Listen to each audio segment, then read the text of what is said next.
Preparem-se para uma revelação que vai deixá-los sem fôlego.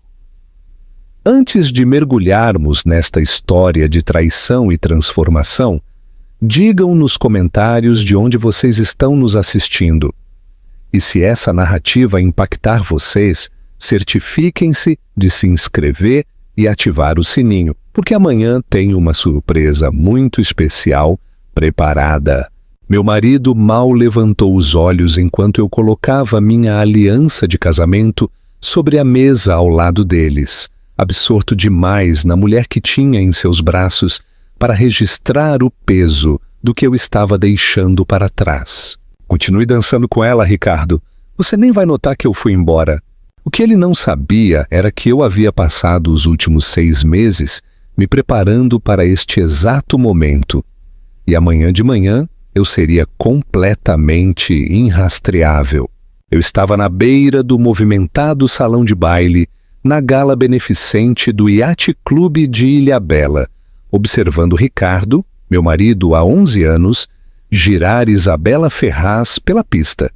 Ricardo sempre foi um dançarino impressionante, um dos muitos talentos que me atraíram a ele quando nos conhecemos na Faculdade de Direito da USP, no Largo São Francisco, há 15 anos. Esta noite, seu smoking sob medida enfatizava seu porte atlético enquanto guiava Isabela através de uma complicada sequência de tango. O vestido dela, cor de coral, desenhado por uma ex-cliente do meu escritório de design de interiores, complementava perfeitamente o terno dele, como se tivessem coordenado seus trajes. Eles formam um par bastante harmonioso, você não acha? Comentou Diana Oliveira, aparecendo ao meu lado com sua habitual taça de espumante na mão. Como esposa do sócio jurídico de Ricardo e minha suposta amiga, seu tom sugeria que ela estava testando minha reação, em vez de oferecer apoio. Certamente, assenti, minha voz mais firme do que eu esperava. Ricardo sempre apreciou boas parceiras de dança. Diana esquadrinhou meu rosto, claramente decepcionada com minha compostura. Isabela tem trabalhado muito próximo aos sócios no empreendimento Costa Azul. Ela está muito dedicada ao projeto. O empreendimento Costa Azul, um complexo residencial de luxo no litoral norte que havia consumido o tempo e a atenção de Ricardo nos últimos 8 meses. O projeto que exigia noites até tarde, reuniões de fim de semana e viagens de negócios, cada vez mais frequentes e mal documentadas. Tenho certeza que sim, respondi dando um gole deliberado no meu champanhe. Na relativa tranquilidade do banheiro de mármore, revisei minha aparência no espelho. Aos 38 anos, eu ainda conservava as maçãs do rosto marcadas e a pele clara, que certa vez me conseguiram trabalhos ocasionais de modelo para complementar meus gastos na universidade. Meu cabelo escuro estava preso em um coque elegante, mostrando os brincos de pérola que Ricardo me dera no nosso 10º aniversário. Brincos que, eu havia descoberto, eram significativamente menos valiosos do que o colar combinando que Isabela havia exibido no jantar da firma no mês passado. Ao sair do banheiro, verifiquei discretamente meu telefone. Uma única mensagem de texto confirmava que tudo estava em seu lugar. Tudo pronto, carro esperando na entrada leste, M.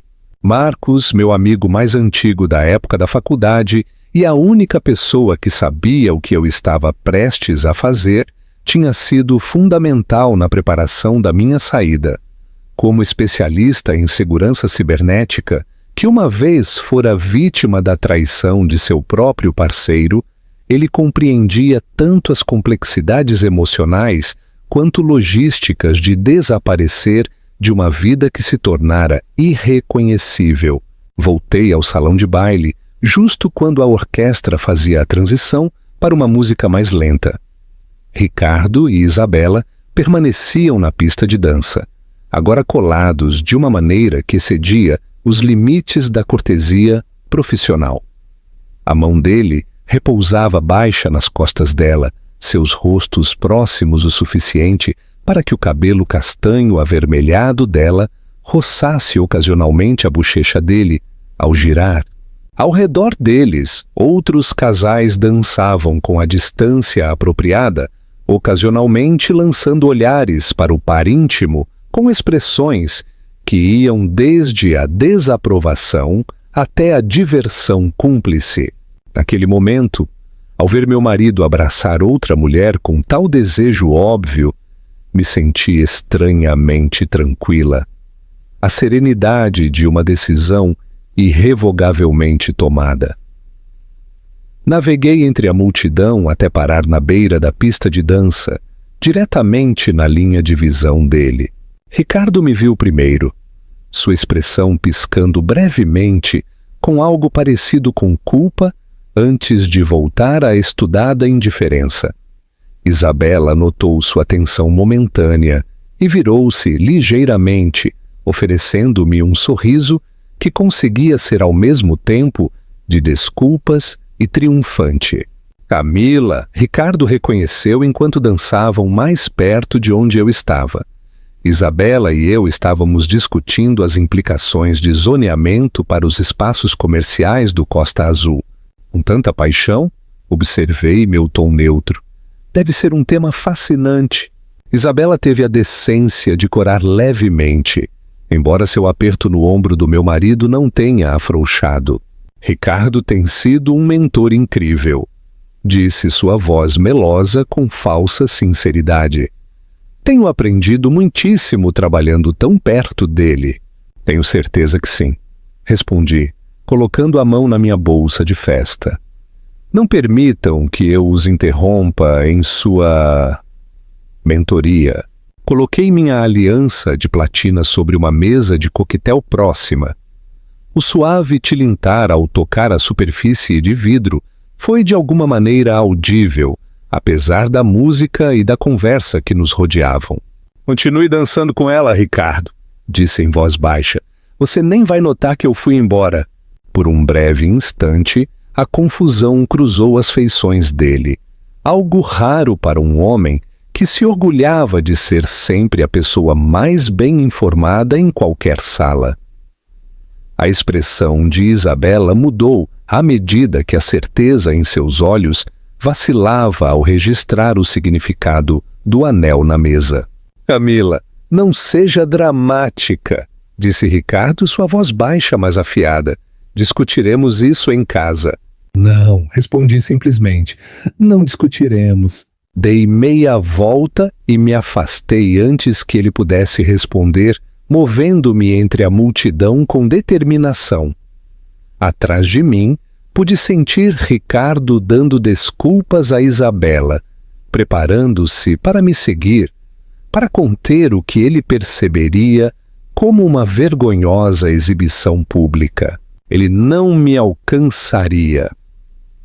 Quando se livrasse de Isabela e navegasse pelo salão de baile lotado, eu estaria no carro de Marcos, dirigindo-me para um futuro que eu havia construído cuidadosamente, sem o conhecimento nem a participação de Ricardo.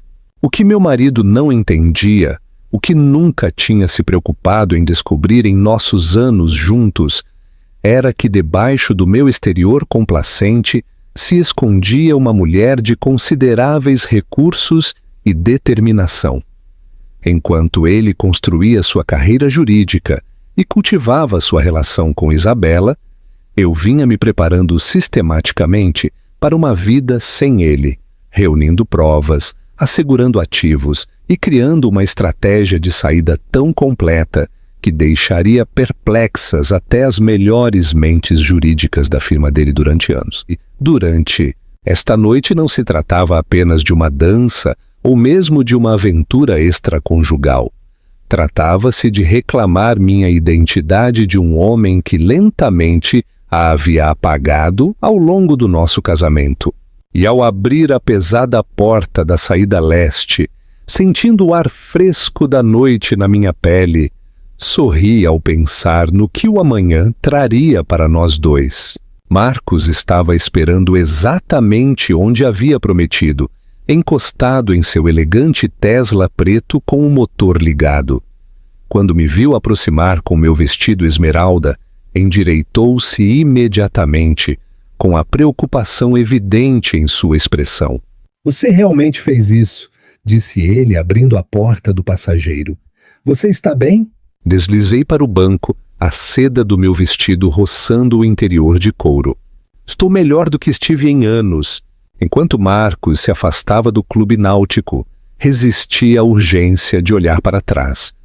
11 anos de casamento não mereciam um olhar retrospectivo, não quando eu havia passado os últimos 6 meses olhando para frente.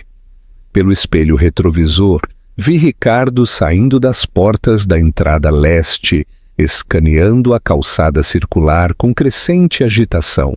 Sua mão apertava algo pequeno e metálico. Minha aliança de casamento. Ele vai ligar, advertiu Marcos enquanto entrávamos na estrada costeira. As luzes do resort diminuíam atrás de nós. Provavelmente já está bombardeando seu telefone. Meti a mão na bolsa e tirei meu celular pessoal, o que Ricardo conhecia, e o desliguei. Deixe ele ligar. Pela manhã, esse número já não existirá. Marcos assentiu com os olhos na estrada enquanto nos dirigíamos ao norte, afastando-nos do litoral paulista. Aos 42 anos, Marcos Chang tinha a calma de alguém que havia enfrentado suas próprias tempestades. Tínhamos sido amigos desde nossos dias universitários, antes que a faculdade de Direito me apresentasse a Ricardo, antes que Marcos se apaixonasse e fosse traído por seu ex-marido. Tínhamos nos apoiado mutuamente em nossos respectivos desgostos, o dele repentino e explosivo, o meu gradual e insidioso.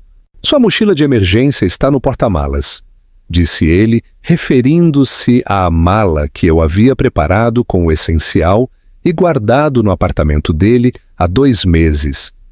O pacote com a nova identificação está no porta-luvas, a conta offshore está ativa e o aplicativo de banco privado está instalado no seu novo telefone.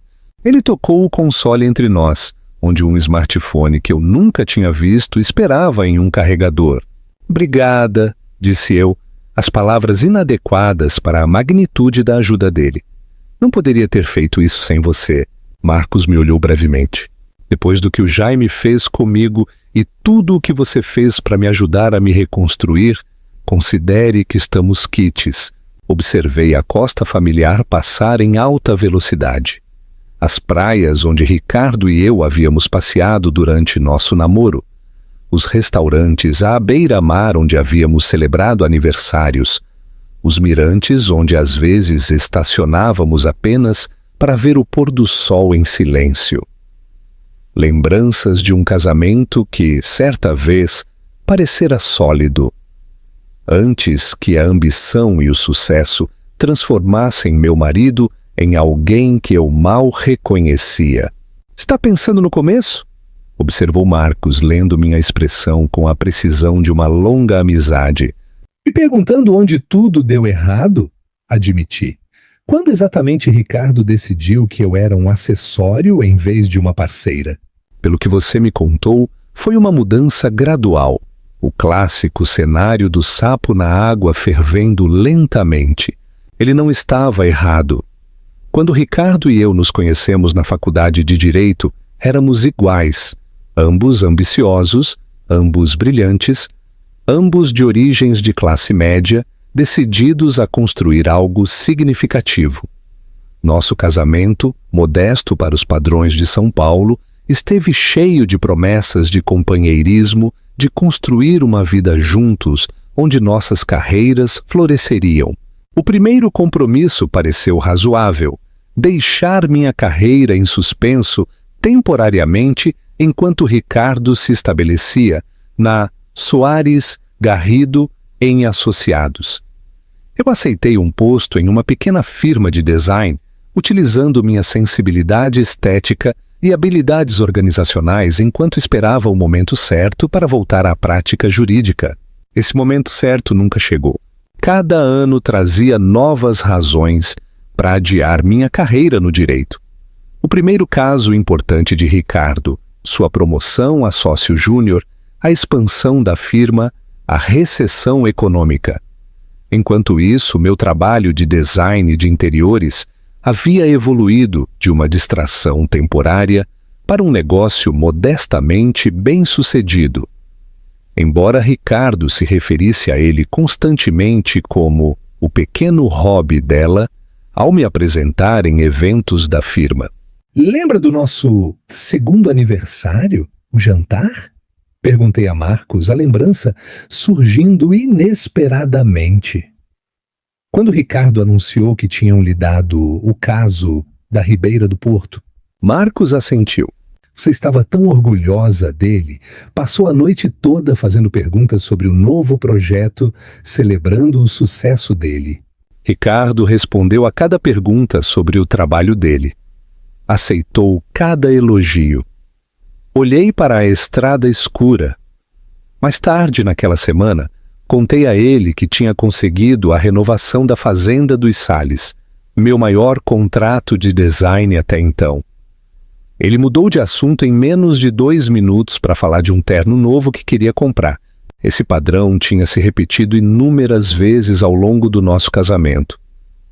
Minhas conquistas minimizadas, as dele celebradas e centralizadas.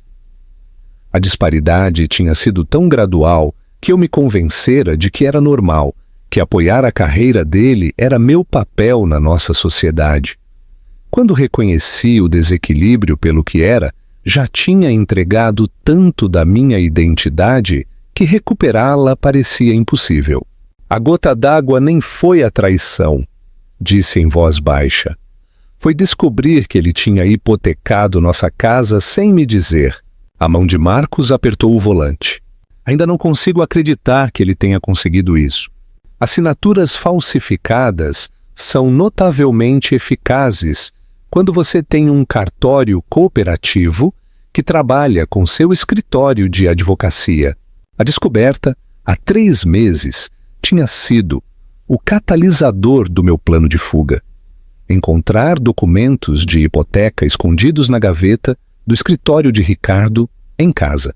Documentação de um empréstimo de 4 milhões de reais contra nossa casa em Alphaville, que já estava totalmente quitada. Dinheiro que havia desaparecido em contas às quais eu não tinha acesso. Quando o confrontei, Ricardo descartou minhas preocupações com facilidade estudada. É uma solução temporária de liquidez, Camila. O empreendimento Costa Azul requer certo investimento pessoal dos sócios. Os retornos serão espetaculares. Confie em mim. Confie em mim. A frase que ele usara inúmeras vezes ao longo do nosso casamento, geralmente precedendo decisões que beneficiavam a carreira dele, o conforto dele, a imagem dele, enquanto custavam a mim fragmentos da minha independência. Confie em mim quando vendermos a casa da sua avó no lago para investir na firma. Confie em mim quando usarmos sua herança para a entrada da propriedade em Alphaville. Confie em mim quando digo que não há nada entre Isabela e eu. Você chegou a confrontá-lo diretamente sobre a Isabela? Perguntou Marcos, como se lesse meus pensamentos. Qual seria o objetivo? Ele negaria. Me faria sentir paranoica e insegura. O clássico Ricardo. Neguei com a cabeça. Além disso, Isabela não era o problema. Ela era apenas um sintoma. A aventura, da qual eu sabia há pelo menos 4 meses graças aos extratos bancários que mostravam compras de joias e cobranças de hotel em Lisboa, quando Ricardo supostamente estava em um retiro de sócios no Porto, foi simplesmente a confirmação final de que nosso casamento agora existia apenas como um arranjo conveniente para Ricardo. Ele queria a esposa respeitável em casa enquanto perseguia suas verdadeiras paixões em outro lugar. Você sabe que ele vai te pintar como instável, advertiu Marcos enquanto saíamos da rodovia costeira para uma estrada menos movimentada que seguia para o interior. Quando ele perceber o que você fez, criará uma narrativa que o transforme na vítima. E faça isso.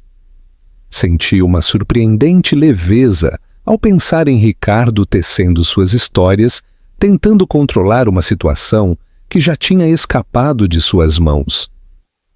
Quando ele descobrir o alcance do que eu fiz, já estarei estabelecida em um lugar onde ele não poderá me alcançar. Marcos me olhou com respeito e talvez um toque de preocupação. Você sempre esteve 10 passos à frente de todos, Camila. Por isso você teria sido uma advogada formidável. Talvez ainda seja, respondi, permitindo-me considerar possibilidades que me pareciam fechadas há anos. Enquanto nos afastávamos do litoral, longe da vida que eu havia compartilhado com Ricardo, pensei na documentação cuidadosamente escondida em uma conta segura na nuvem. Cópias dos papéis de hipoteca falsificados, extratos bancários que mostravam o esvaziamento sistemático de nossos ativos conjuntos por parte de Ricardo, registros de seus investimentos que nunca geraram retornos para o nosso lar, provas que eu havia reunido metodicamente durante meses, não por vingança, mas por autopreservação. Já estamos quase chegando, disse Marcos enquanto nos aproximávamos de um chalé isolado, aninhado entre pinheiros imponentes em uma região serrana. A propriedade oficialmente pertencente a uma entidade corporativa que Marcos criara anos atrás, era nossa casa segura temporária acordada. O lugar onde Camila Soares desapareceria e surgiria alguém novo. Decidiu o nome? Perguntou Marcos enquanto estacionava ao lado do chalé, os faróis iluminando uma pequena varanda coberta. Sorri, sentindo a primeira emoção genuína que experimentava em meses. Helena Vidal? O primeiro nome tirado da minha querida avó. O sobrenome simples e fácil de esquecer. Uma identidade que eu vinha construindo peça por peça enquanto Ricardo estava ocupado com Isabela e o empreendimento Costa Azul. Helena Vidal, repetiu Marcos. Combina com você de alguma forma.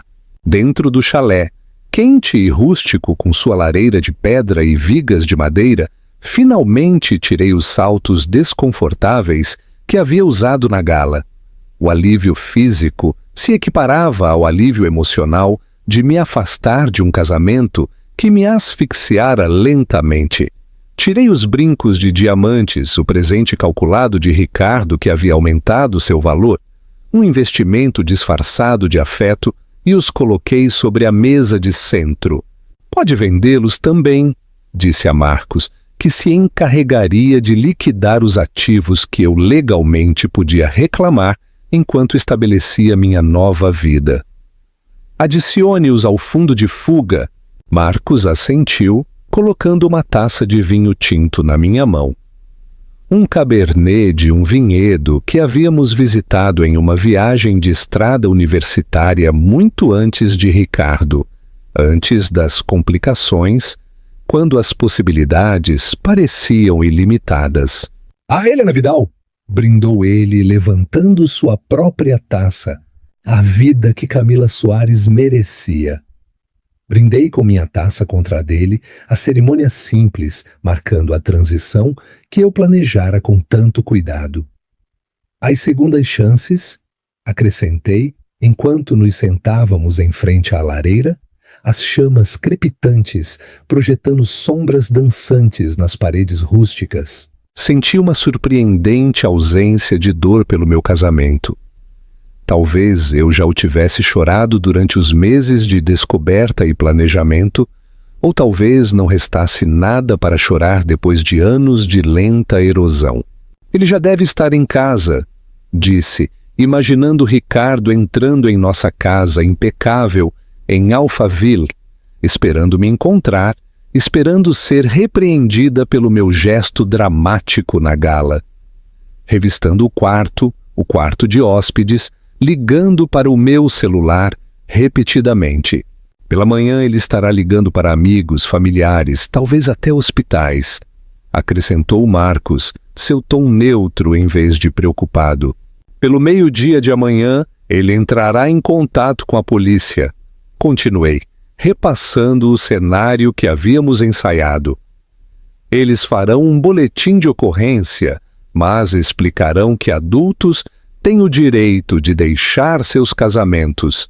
Não verão provas de crime, nenhuma razão para dedicar recursos para encontrar uma mulher que simplesmente se afastou do marido. E quando ele pensar em verificar minhas contas pessoais, as encontrará vazias. Terminei. Legalmente, justificadamente, vazias de exatamente a metade de nossos ativos conjuntos legítimos, nem mais nem menos. O que Ricardo nunca descobriria, talvez não até que a financeira começasse a exigir pagamentos atrasados da hipoteca, era a evidência que eu havia assegurado de suas indiscrições financeiras, seu uso não autorizado de nossa casa como garantia, seu esvaziamento sistemático de nossas contas de investimento. Para então, Camila Soares seria um fantasma e Helena Vidal estaria construindo uma nova vida longe das mansões de São Paulo e das galas beneficentes. Você tem medo? Perguntou Marcos, rompendo o silêncio confortável que se estabelecera entre nós. Considerei a pergunta seriamente, agitando o vinho na taça. Não de ir embora, não de começar de novo. Fiz uma pausa, reconhecendo uma pontada de ansiedade sob minha determinação. Talvez um pouco de medo de quem serei sem ele. Foram 11 anos me adaptando às expectativas dele. Você era a Camila muito antes de ser a senhora Soares, me lembrou Marcos suavemente. E será ainda mais você mesma, como Helena. Lá fora, uma coruja piou suavemente na escuridão. O som entrava pela janela ligeiramente aberta do chalé. Uma criatura noturna, confortável nas sombras, segura de seu caminho mesmo sem luz plena. Me peguei sorrindo diante do paralelo. Amanhã tingimos isto, disse, tocando meu cabelo escuro, que Ricardo sempre insistira que eu mantivesse longo. E começo a me tornar alguém que ele não reconhecerá se cruzar comigo na rua. O pensamento deveria ter sido assustador, apagar os marcadores externos de uma identidade que eu tivera durante quase 4 décadas.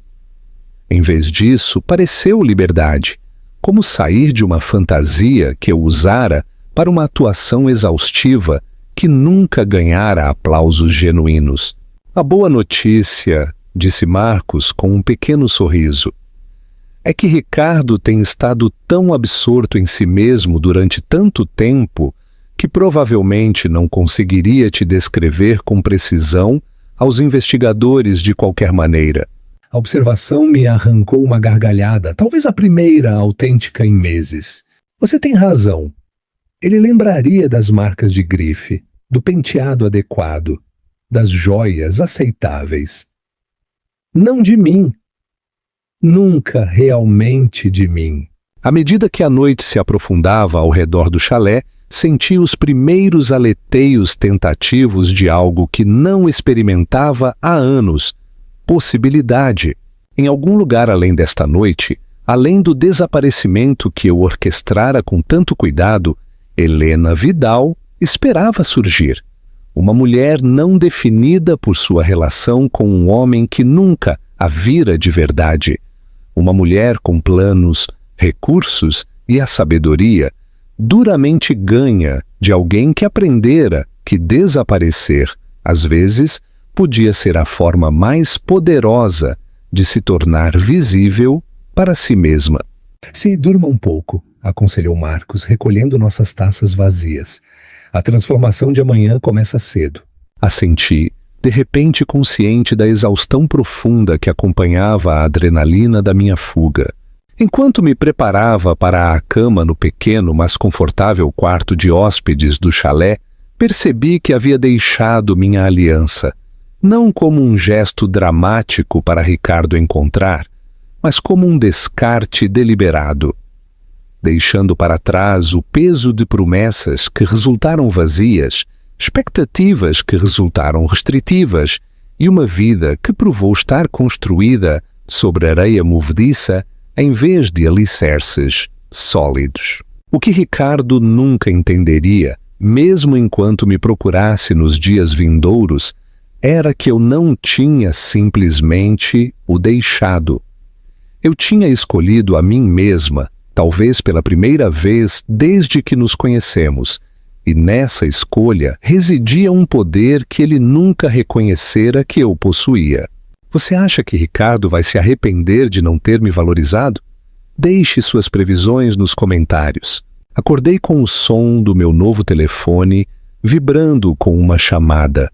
O relógio digital ao lado da cama marcava 8h17, mais tarde do que eu queria ter dormido, mas compreensível dado o custo emocional da noite anterior. O nome de Marcos iluminou a tela. Ricardo chamou a polícia. Disse ele sem rodeios quando atendi. Está interpretando o papel de marido preocupado. Duramente. Sentei-me imediatamente, alerta. Tão cedo? Isso é mais rápido do que antecipamos. Ele tem conexões no departamento. Lembra daquela arrecadação de fundos que ele organizou para a campanha de reeleição do chefe de polícia. Concordaram em tratar isso como um caso prioritário de pessoa desaparecida, em vez de esperar as 24 horas habituais. Esta foi a primeira complicação real no meu plano de fuga cuidadosamente construído. Ricardo se movendo mais rápido, utilizando sua influência de maneira mais eficaz do que eu havia calculado. Um calafrio me percorreu, apesar do calor do chalé. Como você sabe disso? Perguntei, já me movendo para recolher as roupas que Marcos havia comprado para Helena Vidal. Itens simples, práticos. Nada a ver com o guarda-roupa de grife de Camila Soares. Tenho uma amiga na delegacia. Ela ligou para me avisar que estão verificando conhecidos, incluindo eu. Espere uma visita ao meu apartamento em questão de horas. Meu ritmo cardíaco acelerou. Você tem que sair daí. Já estou a caminho da localização secundária. Peguei o essencial e limpei as superfícies. Marcos havia planejado contingências como esta. Sua experiência em segurança cibernética de alto nível o tornava naturalmente paranoico. Mas isso acelera nosso cronograma. Você tem que estar completamente transformada e na estrada antes do meio-dia. Olhei para a variedade de suprimentos que esperavam no balcão. Tinta de cabelo, lentes de contato coloridas, técnicas de maquiagem pesquisadas especificamente para alterar a aparência da minha estrutura facial. A transformação física de Camila para Helena normalmente levaria tempo e prática cuidadosa. Agora teria que correr. E as transferências financeiras? Perguntei, recalculando mentalmente cada passo do meu plano. Shows. Concluídas às 6 da manhã, conforme programado. Metade de todos os ativos conjuntos legítimos transferidos para as contas e inrastreáveis. A documentação da má conduta financeira dele está segura na nuvem. O Deadman Switch, mecanismo de segurança automático, está ativo. O mecanismo de segurança tinha sido ideia de Marcos. Se eu não inserisse um código específico a cada 72 horas, a evidência das irregularidades financeiras de Ricardo seria enviada automaticamente aos sócios de seu escritório de advocacia, a empresa de hipoteca e a OAB, Ordem dos Advogados do Brasil. Um seguro contra Ricardo, caso ele usasse seus recursos para me perseguir além dos limites razoáveis. Ele está dando entrevistas aos jornais locais, continuou Marcos. O SP1 já está transmitindo um segmento sobre a esposa desaparecida do proeminente advogado. Ele fez circular uma foto sua da festa de Natal da firma, abri o site de notícias local no meu novo telefone e me encontrei olhando para uma imagem de Camila Soares com um vestido de coquetel bordô, sorrindo ao lado de Ricardo na celebração natalina da firma 4 meses antes. O título dizia: Esposa de advogado renomado desaparece após gala beneficente.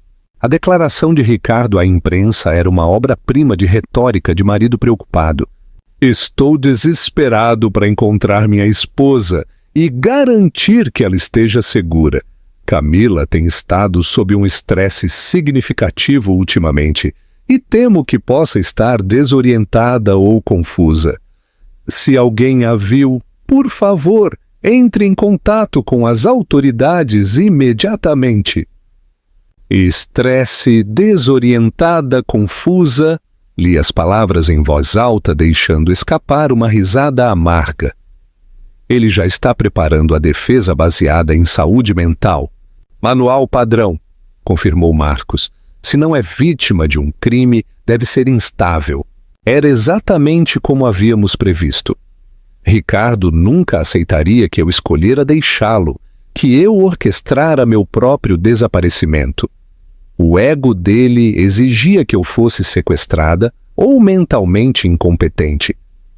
A alternativa, que eu o havia superado, era inconcebível para um homem que construíra sua identidade sobre ser a pessoa mais inteligente em cada sala.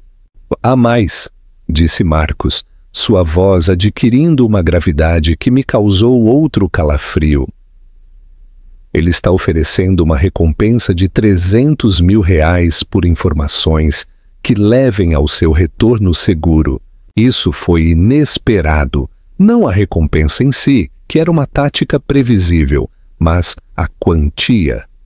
R$300 mil era substancial o suficiente para motivar esforços sérios de detetives amadores, indivíduos desesperados e até investigadores profissionais fora da polícia.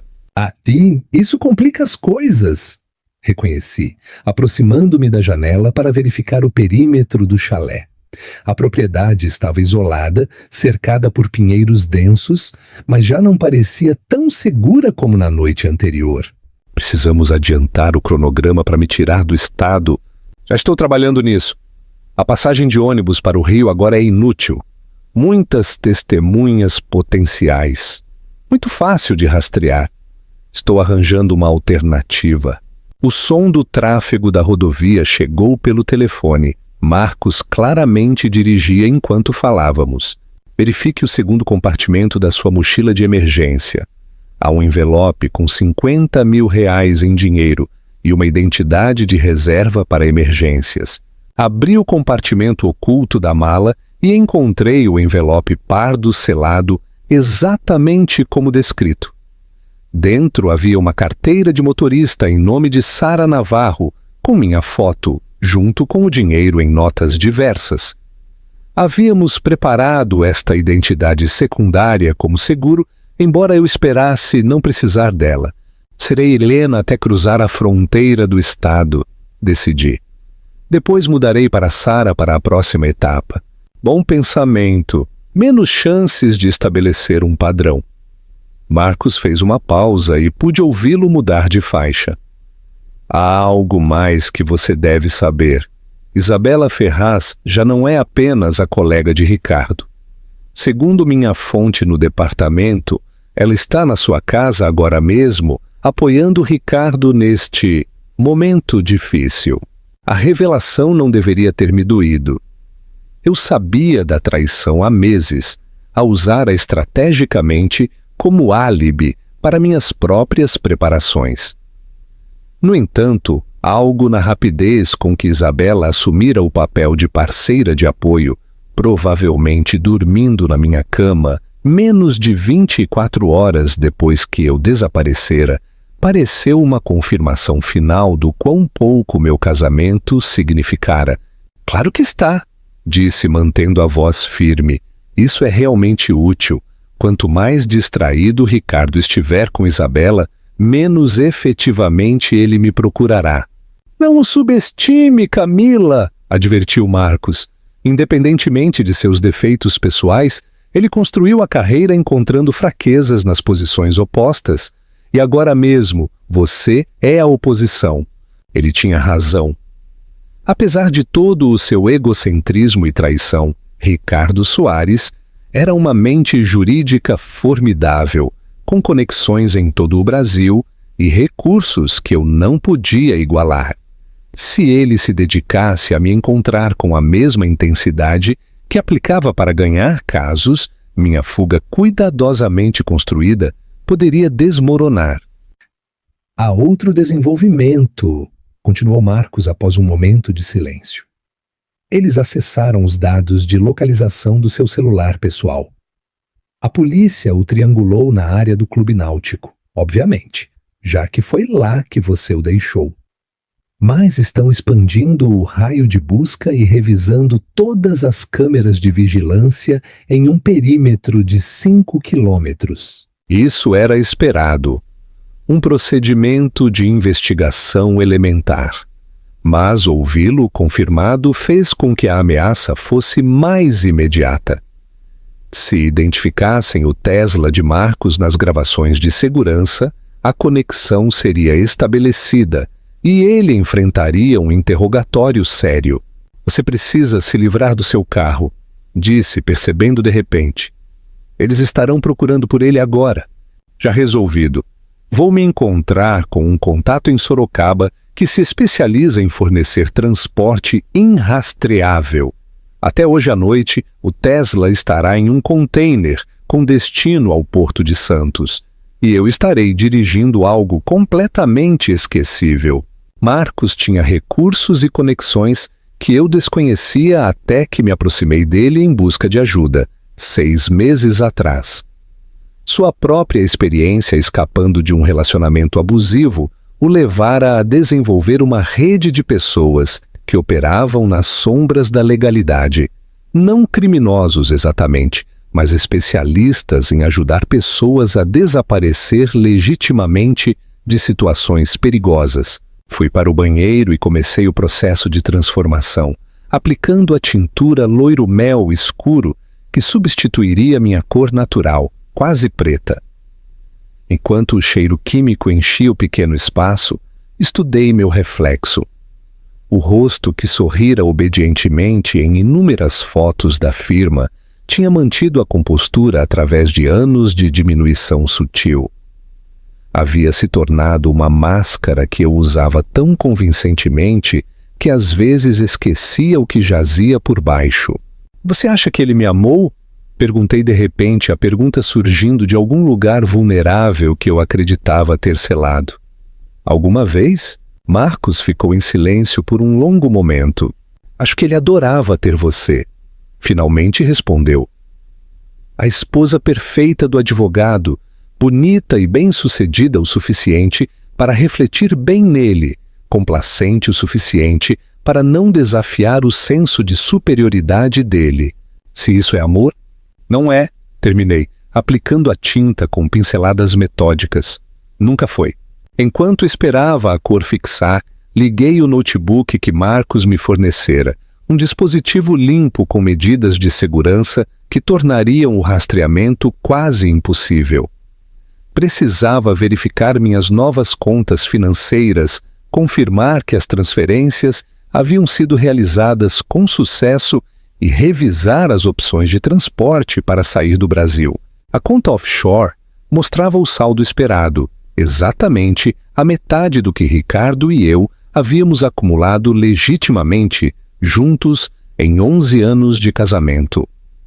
Eu tinha sido meticulosa neste ponto, trabalhando com um contador forense para identificar e documentar quais ativos eram genuinamente conjuntos e o que Ricardo havia desviado para suas contas privadas ou investido sem meu conhecimento ou consentimento.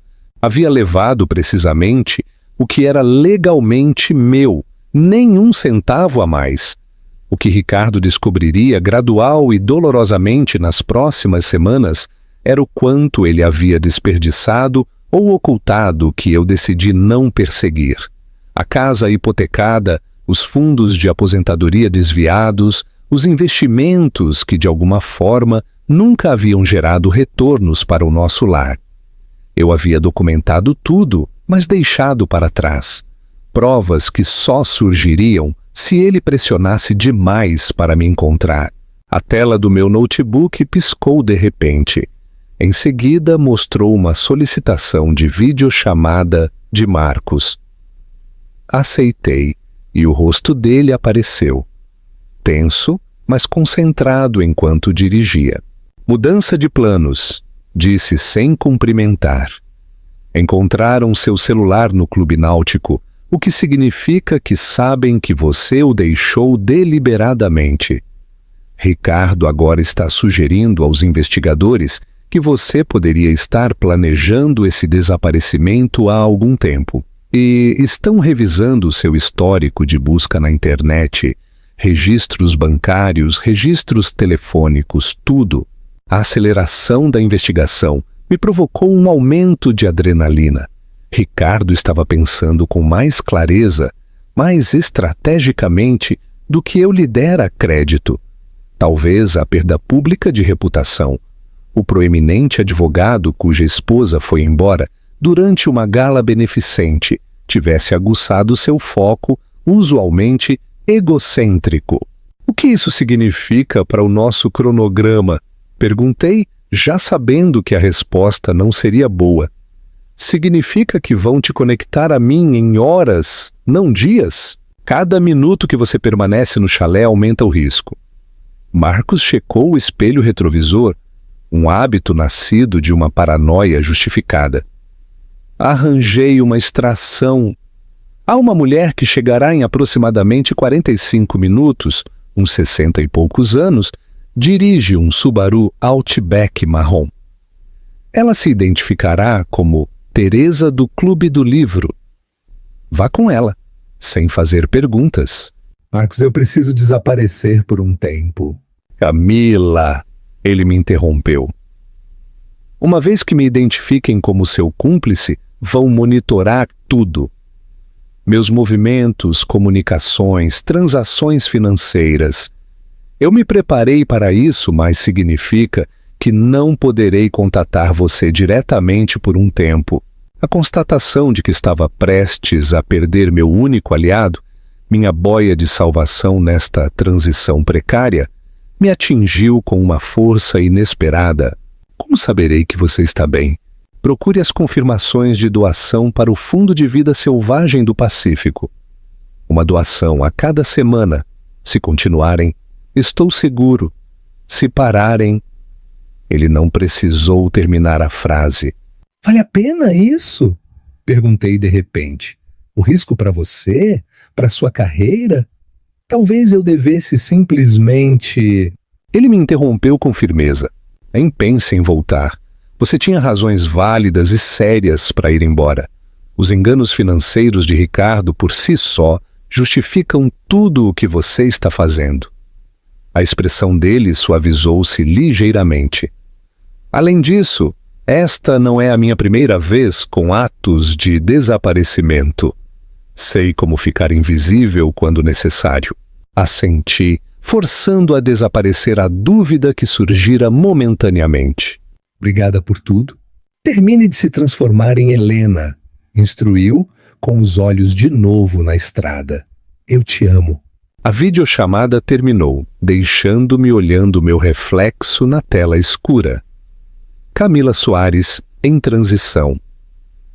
Com o cabelo coberto de tinta, os traços ainda reconhecíveis, mas logo alterados mediante uma cuidadosa aplicação de técnicas pesquisadas durante meses de preparação. Voltei ao banheiro para enxaguar a tinta do cabelo, observando a água correr marrom-dourada, levando a escuridão que fora parte da minha identidade durante décadas. Enquanto secava e penteava as novas mechas loiro-mel, mal reconhecia a mulher no espelho, que era precisamente o objetivo. As lentes de contato coloridas foram o próximo passo, transformando meus olhos castanhos escuros para um cor de mel claro, o que mudou completamente o impacto do meu rosto. Depois a maquiagem, aplicada para alterar sutilmente a estrutura aparente das minhas maçãs do rosto, a plenitude dos meus lábios, o arco das minhas sobrancelhas. Pequenas mudanças individualmente, mas que acumulativamente criavam uma mulher que Ricardo deixaria passar sem um segundo olhar. 40 minutos depois da chamada de Marcos, levantei-me completamente vestida como Helena Vidal.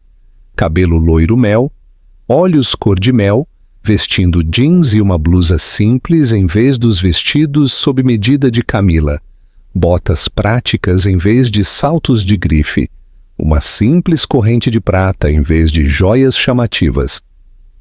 Empacotei os poucos itens restantes na minha mochila de emergência, assegurando-me de não deixar rastro da minha presença no chalé.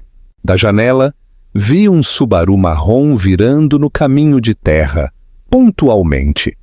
Uma mulher com cabelo prateado e uma prática jaqueta jeans emergiu, escaneando a propriedade com o alerta de alguém acostumado a operações clandestinas.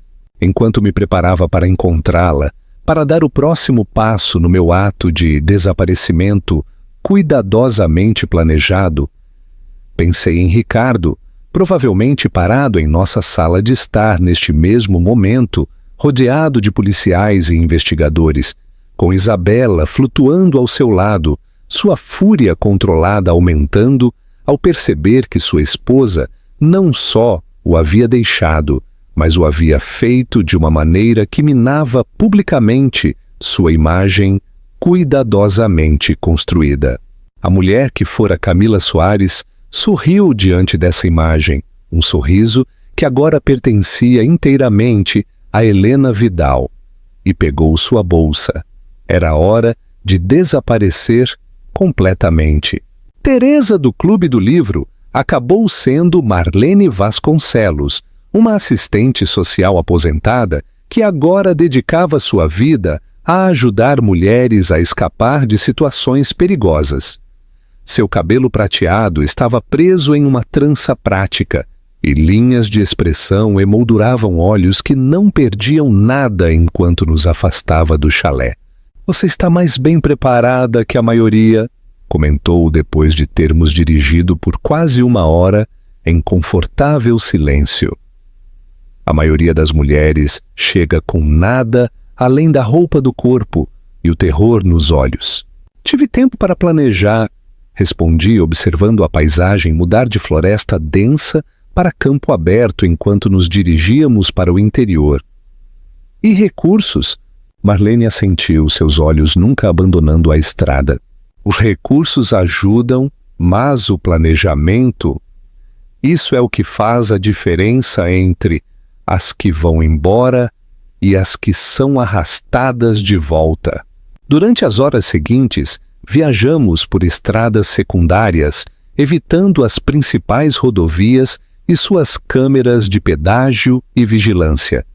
Marlene foi meticulosa ao variar nossa velocidade, fazer curvas inesperadas e trocar as placas em um posto de gasolina remoto, onde o frentista a cumprimentou com familiaridade, mas não fez perguntas. No final da tarde, chegamos ao que parecia ser um motel abandonado nos arredores de uma pequena cidade do interior.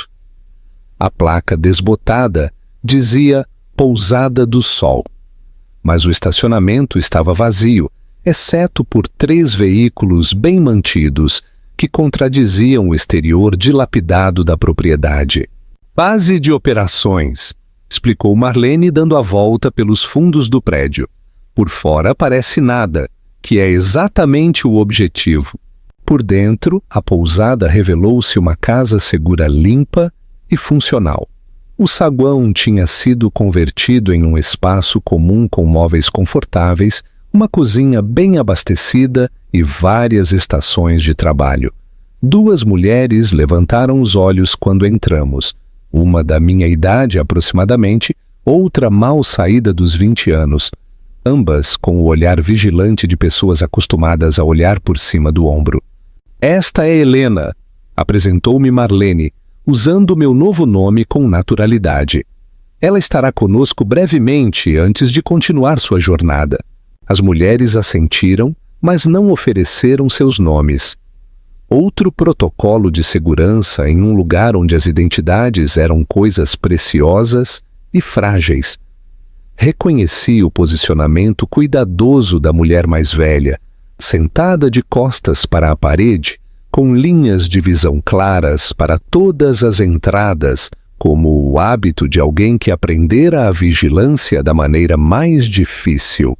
Você pode usar o quarto 12, disse Marlene, entregando-me uma chave presa a um chaveiro simples de madeira. Há acesso seguro à internet se precisar, mas aconselho uma pegada digital mínima durante pelo menos as primeiras 72 horas após desaparecer. Agradeci e fui para o quarto, pequeno mas impecavelmente limpo, com cortinas blackout e uma máquina de ruído branco ao lado da cama.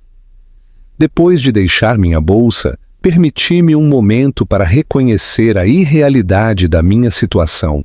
2 dias antes, eu fora Camila Soares, respeitada designer de interiores e esposa do proeminente advogado Ricardo Soares, preparando-me para uma gala beneficente em nossa comunidade costeira. Agora eu era Helena Vidal, uma mulher de cabelo loiro e olhos cor de mel, escondida em uma casa segura secreta no interior. Uma batida suave na porta interrompeu meus pensamentos. Marlene estava lá segurando um tablet. Pensei que você gostaria de ver isto, disse ela, sua expressão cuidadosamente neutra. Seu desaparecimento virou notícia nacional. Ela me entregou o tablet, mostrando uma matéria do portal G1. Intensifica-se a busca pela esposa desaparecida de advogado famoso. A história incluía um retrato formal de Ricardo, com uma expressão apropriadamente preocupada, ao lado de uma foto recente minha, de um evento beneficente. O artigo citava extensamente Ricardo sobre meu comportamento cada vez mais errático nos últimos meses e seus temores pela minha segurança. Ele certamente está comprometido com a narrativa. Observei, escaneando o artigo com desapego profissional. Ele sugeria que eu poderia estar mostrando sintomas de demência precoce. Isso é criativo. Marlene me estudou com um novo respeito. Ou a maioria das mulheres ficaria chateada ao ver o marido questionar publicamente sua saúde mental. Tenho certeza de que ele prefere isso à alternativa, admitir que sua esposa o deixou porque descobriu sua fraude financeira e infidelidade. Devolvi o tablet. Além disso, é o que eu esperava. Ricardo protegerá sua reputação a qualquer custo. Há algo mais, disse Marlene, seu tom mudando ligeiramente. Algo que não estava no nosso relatório inicial de Marcos. Ela mostrou outra matéria de um diário de negócios de São Paulo. Soares em Associados abrirá escritório em Nova York em meio à expansão. A matéria saiu há 3 dias, antes do meu desaparecimento.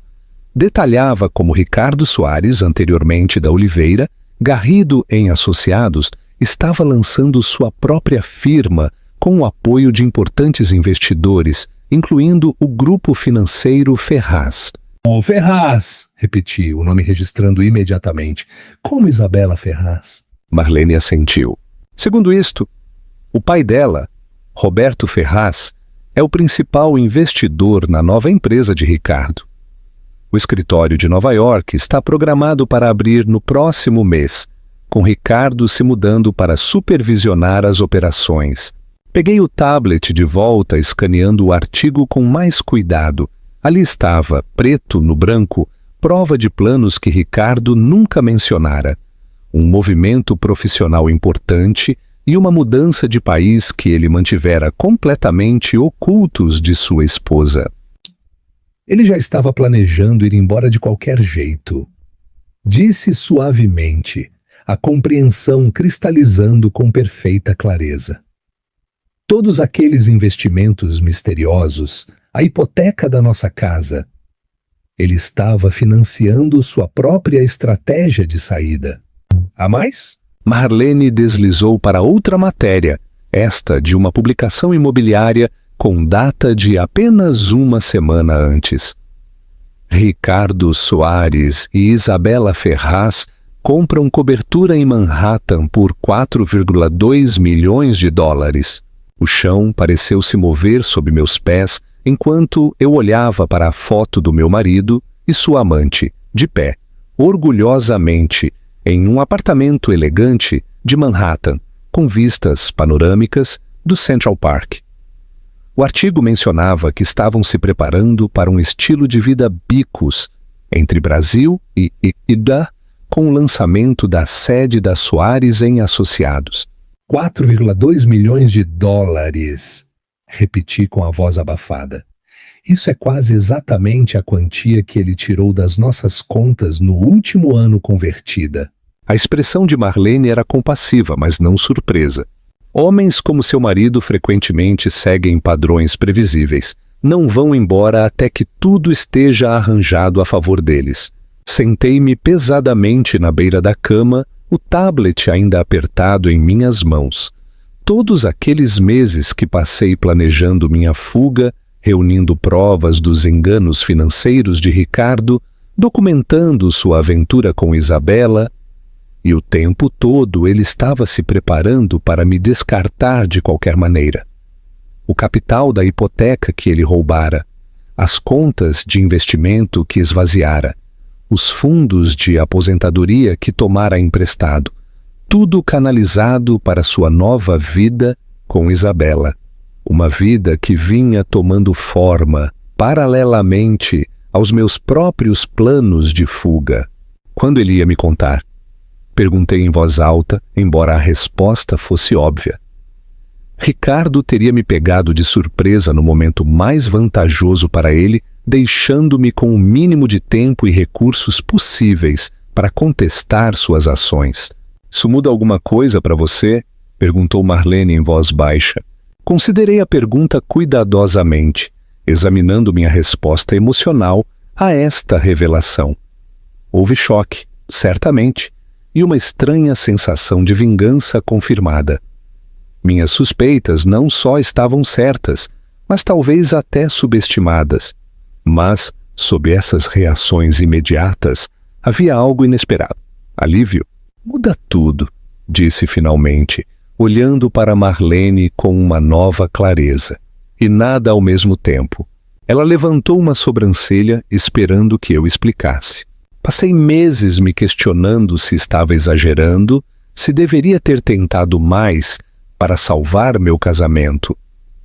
Parte de mim ainda se perguntava se estava cometendo um erro catastrófico ao desaparecer, se poderia ter havido um caminho para a reconciliação, se eu tivesse confrontado Ricardo diretamente. Apontei para o tablet com sua evidência condenatória. Agora sei que não havia. Enquanto eu planejava minha fuga, ele estava arranjando meu abandono. A única diferença é que meu caminho preserva minha dignidade e segurança financeira. O dele teria me deixado em choque e na miséria. Marlene sentiu a compreensão iluminando seus olhos. E por isso documentamos tudo. Por isso reunimos provas, mesmo quando não temos certeza de que precisaremos delas. Porque homens como seu marido reescrevem a história para que se ajuste às suas narrativas. Pensei no armazenamento na nuvem cheio de registros meticulosos das manipulações financeiras de Ricardo. A evidência que eu compilara, não por vingança, mas por autopreservação. Evidência que agora servia para um propósito duplo: proteger-me de sua perseguição e fornecer provas irrefutáveis de que minha partida fora não só justificada, mas necessária. Preciso contatar Marcos, disse, levantando-me com renovada determinação. Isso muda nossa posição de negociação significativamente. Marcos desapareceu, me lembrou Marlene. Mas tem um canal de comunicação seguro que posso usar em emergências. Isso se qualifica. Ela pegou o tablet de volta. O que você quer que eu diga a ele? Pensei cuidadosamente considerando as implicações estratégicas desta nova informação.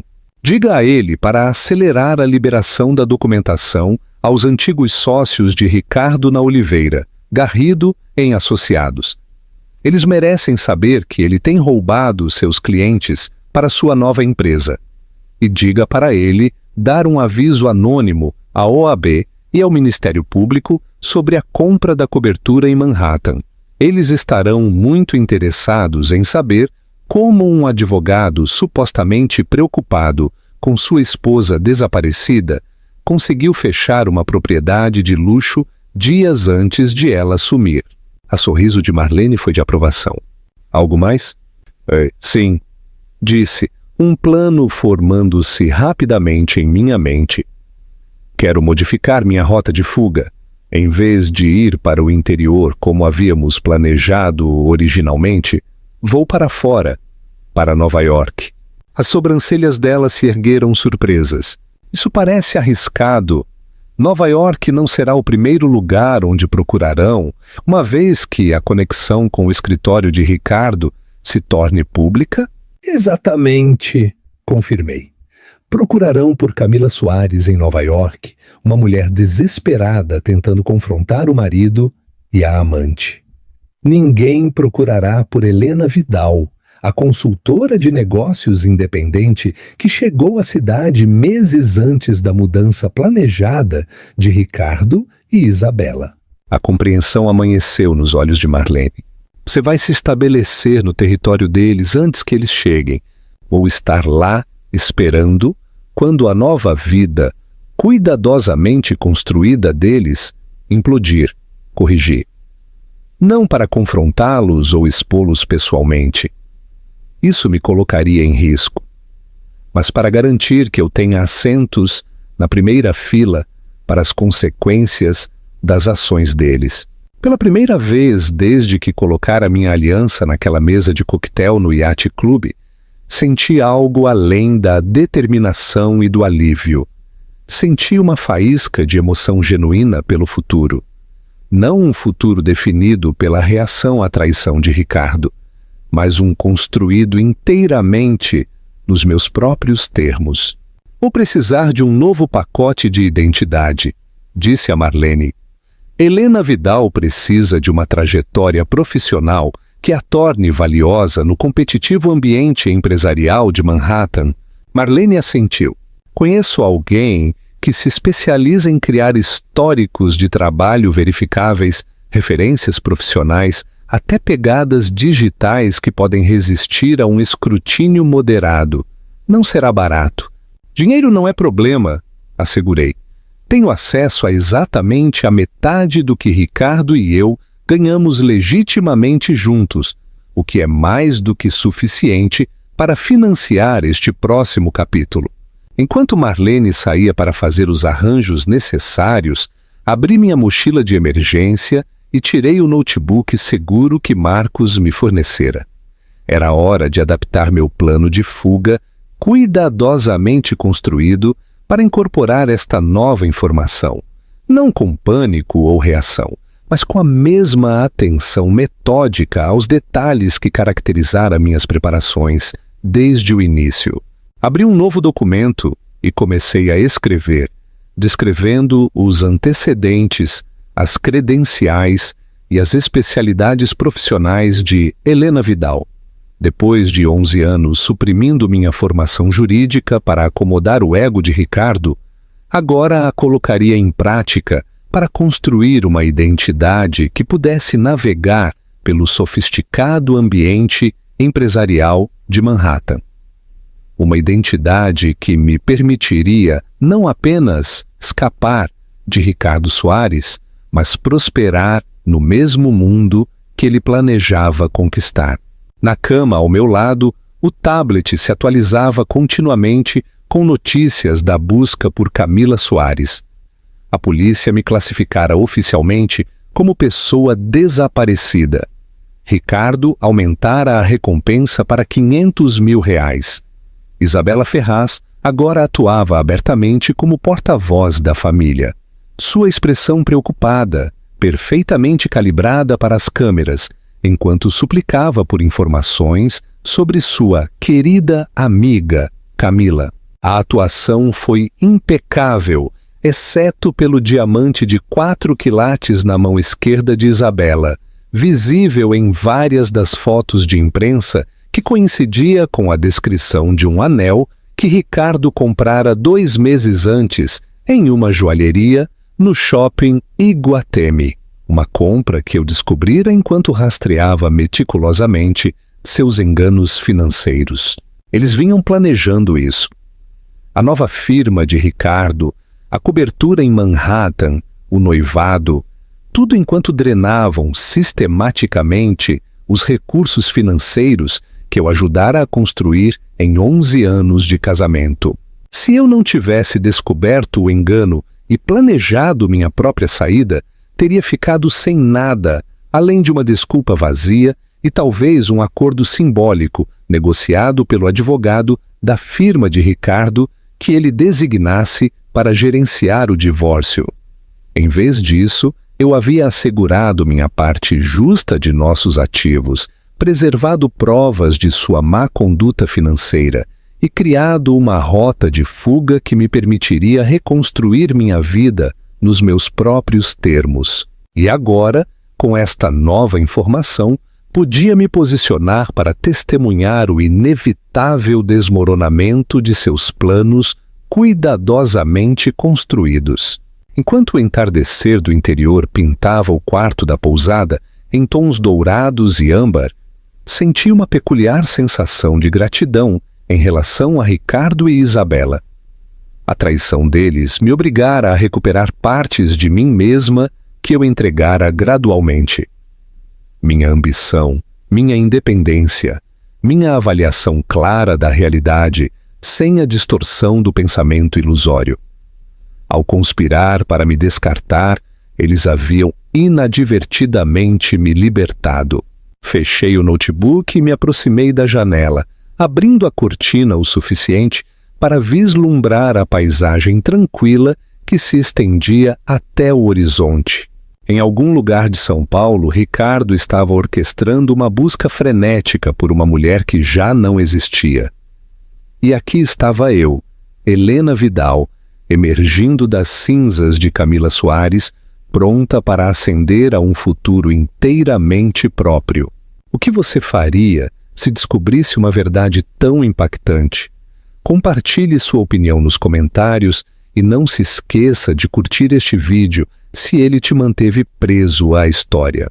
3 dias depois de chegar à Pousada do Sol, mal me reconhecia.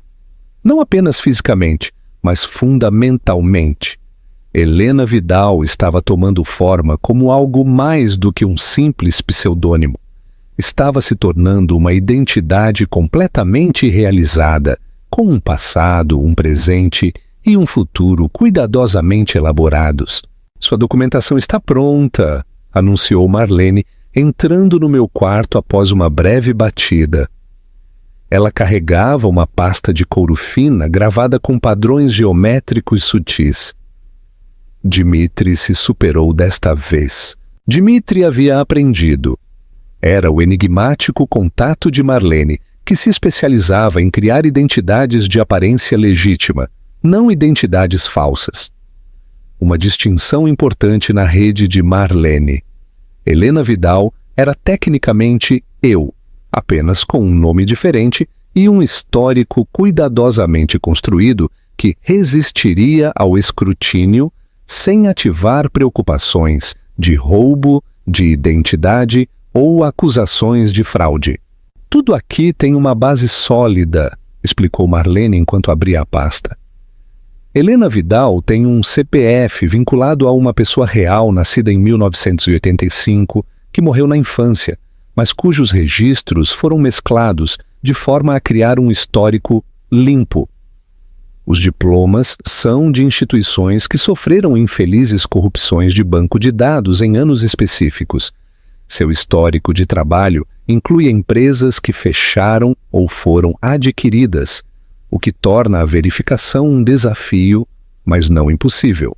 Examinei os documentos com uma crescente apreciação por sua sofisticação. Um bacharelado em administração de empresas de uma respeitável universidade federal. Um mestrado em desenvolvimento organizacional de uma faculdade privada que se fundira com uma instituição maior há 5 anos. Um histórico de trabalho que mostrava uma experiência progressiva em consultoria corporativa com firmas que existiram, mas que agora estavam extintas ou absorvidas por conglomerados. É brilhante, disse, passando os dedos sobre o diploma em relevo. Parecem completamente autênticos. São autênticos, corrigiu Marlene, só que não pelas razões que a maioria das pessoas assumiria. Dmitri não cria falsificações. Ele cria alternativas plausíveis utilizando processos legítimos e vulnerabilidades sistêmicas. A pasta também continha extratos bancários que mostravam um histórico financeiro modesto, mas respeitável para Helena Vidal. Relatórios de crédito que refletiam uma gestão cuidadosa de recursos limitados. Até registros médicos que documentavam atendimento de rotina em clínicas de várias cidades, criando a imagem de alguém que se mudava com frequência a trabalho. Sua nova pegada digital está sendo estabelecida neste momento, continuou Marlene. Perfil no LinkedIn, histórico de e-mail profissional.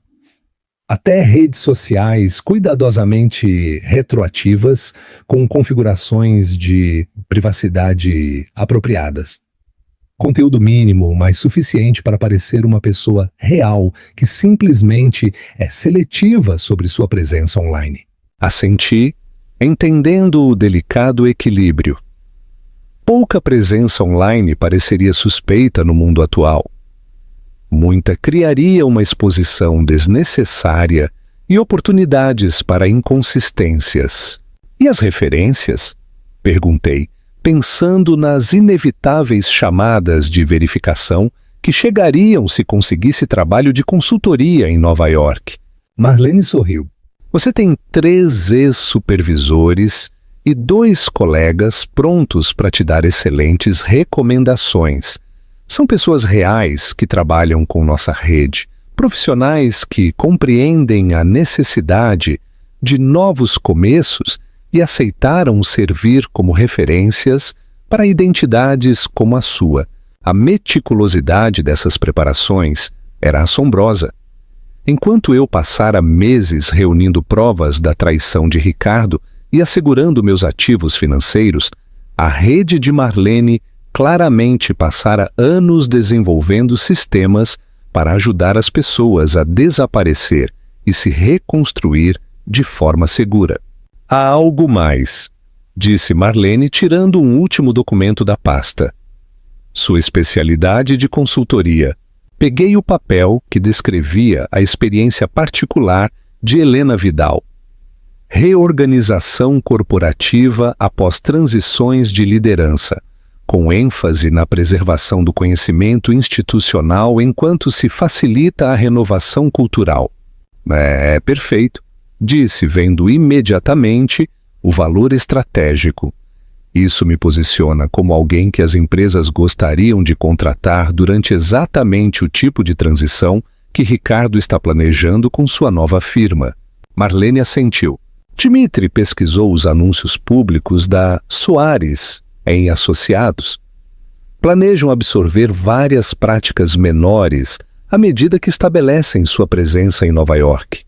Precisarão exatamente do tipo de experiência que Helena Vidal oferece.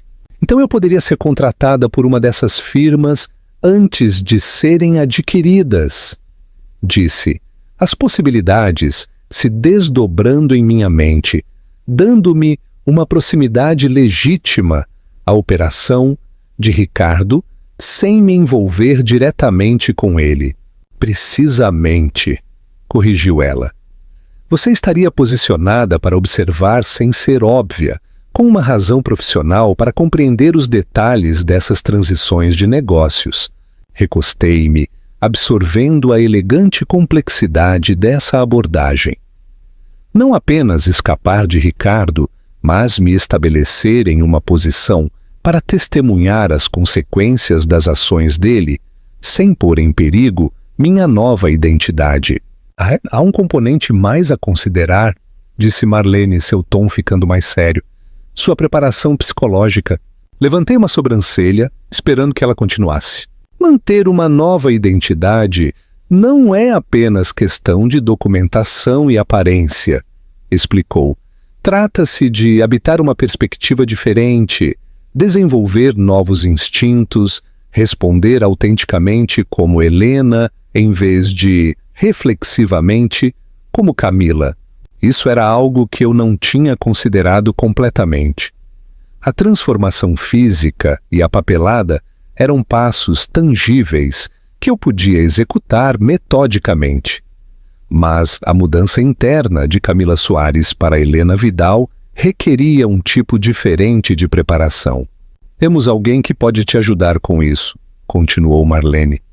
A doutora Renata Mizrahi, oficialmente terapeuta cognitivo-comportamental, extraoficialmente uma especialista em ajudar pessoas a transitar entre identidades. Ela trabalhou com testemunhas em programas de proteção, agentes infiltrados e mulheres em situações como a sua. Treinamento de identidade, disse, entendendo o conceito imediatamente. Exato. Ela vai te ajudar a desenvolver os modos, os padrões de fala, as respostas reflexas de Helena, todos os sinais sutis que distinguem uma pessoa de outra, além da aparência física. Pensei na forma como me movia naturalmente, os movimentos equilibrados e controlados cultivados através de anos, como a esposa perfeita do advogado, sempre consciente de representar os interesses de Ricardo em público. Helena se moveria de maneira diferente, falaria de maneira diferente, reagiria de maneira diferente aos sinais sociais. Quando posso começar? Perguntei. Ela está aqui, respondeu Marlene. No quarto 17. Pode trabalhar com você durante 3 dias antes que precise seguir em frente. 3 dias para transformar fundamentalmente como eu me apresentava ao mundo. Parecia impossível até que lembrei o quão profundamente já havia transformado minha aparência, minha situação financeira e meus planos futuros em menos de uma semana. Há algo mais que você deveria ver, acrescentou Marlene pegando seu tablet. Seu desaparecimento provocou consequências inesperadas para Ricardo. Ela me mostrou uma notícia de última hora de uma publicação de negócios. Oliveira, Garrido em Associados, anuncia investigação interna após a saída de Soares. O artigo detalhava como o antigo escritório de advocacia de Ricardo havia iniciado uma auditoria forense de todas as contas geridas por ele após receber informações preocupantes de uma fonte confidencial sobre possível apropriação indébita de fundos de clientes. Marcos, disse suavemente, reconhecendo o timing desse desenvolvimento. Ele liberou a documentação. Marlene assentiu. Aparentemente, os antigos sócios do seu marido não estão felizes ao descobrir que ele vinha se preparando sistematicamente para competir com eles, enquanto ainda acessava as informações dos clientes deles.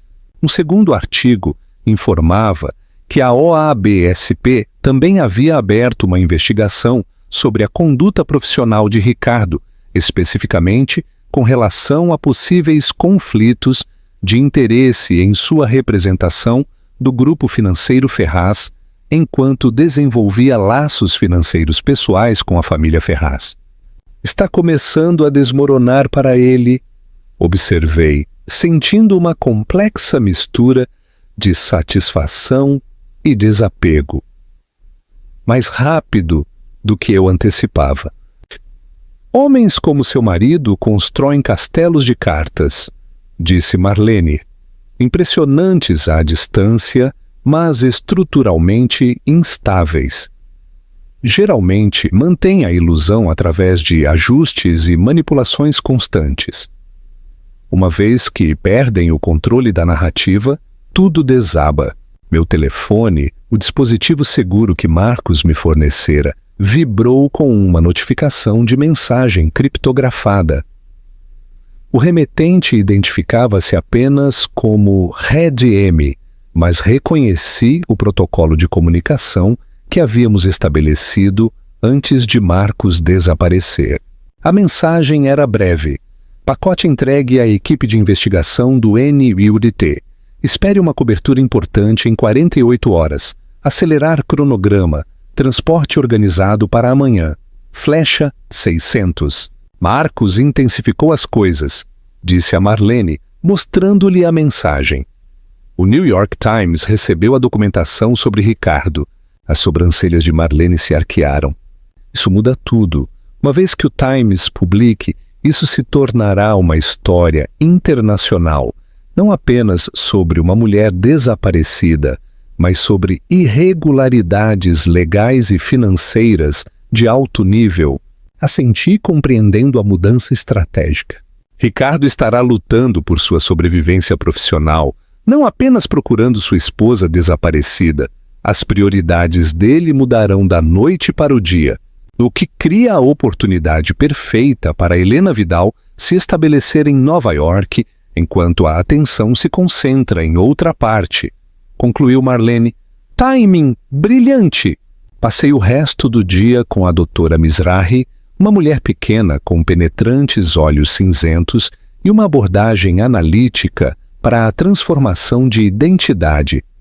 Ela observou meus movimentos, padrões de fala e gestos reflexos com precisão clínica. Em seguida, começou o processo de me ajudar a desenvolver alternativas consistentes com o histórico e a personalidade de Helena Vidal. Sua postura padrão é perfeita demais, notou ela enquanto eu, instintivamente, me sentava com uma elegância de costas retas durante nossa sessão inicial. Camila foi treinada para apresentar uma compostura impecável em ambientes sociais. Helena é segura, mas mais relaxada. Ela não passou anos atuando para os colegas de um marido. Hora após hora, ela me ajudou a identificar e modificar dezenas de comportamentos inconscientes que me marcavam como Camila Soares. A forma como eu automaticamente escaneava uma sala ao entrar, avaliando as pessoas mais influentes presentes. Como modulava minha voz ao expressar opiniões, suavizando-as o suficiente para parecer engajada, mas não desafiadora. Até a forma específica como segurava uma taça de vinho, com os dedos posicionados com elegância praticada. Helena se porta com a confiança fácil de alguém que confia em seu intelecto em vez de sua aparência ou conexões, explicou a doutora Mizrahi. Ela é profissionalmente bem-sucedida, mas não socialmente performática. Estabelece contato visual direto, fala com experiência sem filtros sobre seus temas de conhecimento e não cede instintivamente diante de figuras de autoridade masculinas. Ao cair da tarde, minhas bochechas doíam de tanto relaxar conscientemente os músculos faciais que estiveram perpetuamente dispostos na expressão agradável e atenta de Camila. Doía a parte inferior das costas por permitir uma leve curva na minha postura, em vez de manter o alinhamento perfeito que eu internalizara durante anos representando Ricardo. No início é fisicamente exaustivo, reconheceu a doutora Mizrahi ao concluir nosso primeiro dia. Você está retreinando a memória muscular que foi reforçada por mais de uma década, mas em uma semana esses novos padrões começarão a parecer naturais. Em um mês, se tornarão seu padrão. Naquela noite, pratiquei a assinatura de Helena na privacidade do meu quarto, uma caligrafia segura e fluida, distinta da letra mais controlada de Camila. Gravei-me falando sobre temas de desenvolvimento organizacional. Depois reproduzi o áudio para identificar quais inflexões ainda precisavam de ajuste. Caminhei pelo pequeno quarto, adotando conscientemente o andar mais relaxado de Helena. A transformação física e comportamental era exigente, mas nada comparado com a mudança psicológica requerida. Camila Soares fora definida por sua relação com os outros, esposa de Ricardo, designer para clientes ricos, presença adequada. Helena Vidal existia independentemente, definida por sua experiência e suas escolhas em vez de suas associações. Amanhã trouxe uma avalanche de atividade, já que as notícias se difundiram exatamente como Marcos havia previsto. O The New York Times publicou uma exposição detalhada intitulada A Esposa Desaparecida do Advogado Brasileiro e os Milhões Sumidos dentro da Rede de Mentiras de Ricardo Soares. O artigo descrevia metodicamente o esvaziamento sistemático de contas conjuntas por parte de Ricardo, a hipoteca não autorizada de seu lar compartilhado e os planos para lançar uma firma concorrente financiada parcialmente por ativos que legalmente pertenciam à sua esposa. Tudo isso enquanto ele se apresentava como um marido preocupado, desesperado para encontrar sua parceira desaparecida. Em questão de horas, a história foi repercutida por redes nacionais brasileiras e internacionais. A imagem cuidadosamente construída de Ricardo como o marido preocupado transformou-se da noite para o dia na de um potencial predador financeiro. A simpatia pública que ele cultivara evaporou quando os jornalistas financeiros começaram a questionar o timing de sua compra imobiliária em Manhattan e seu noivado com Isabela Ferraz. Seu transporte está pronto, anunciou Marlene, entrando no meu quarto enquanto eu terminava de empacotar a carteira de identidade. Um voo comercial seria muito arriscado agora, com seu rosto ainda nas notícias, mesmo com sua aparência mudada. Arrumamos transporte privado. Jatinho particular? Perguntei, surpresa que a rede de Marlene tivesse tais recursos. Ela sorriu. Não exatamente. Você viajará com uma empresa de transporte médico que translada pacientes entre centros de tratamento especializados. No papel, você é uma paciente de terapia cognitiva, sendo transferida para um centro de reabilitação na Pensilvânia. De lá terá transporte terrestre para Nova York. A criatividade desses arranjos continuava a me impressionar. E a acomodação em Nova York, suponho que um hotel seja muito exposto.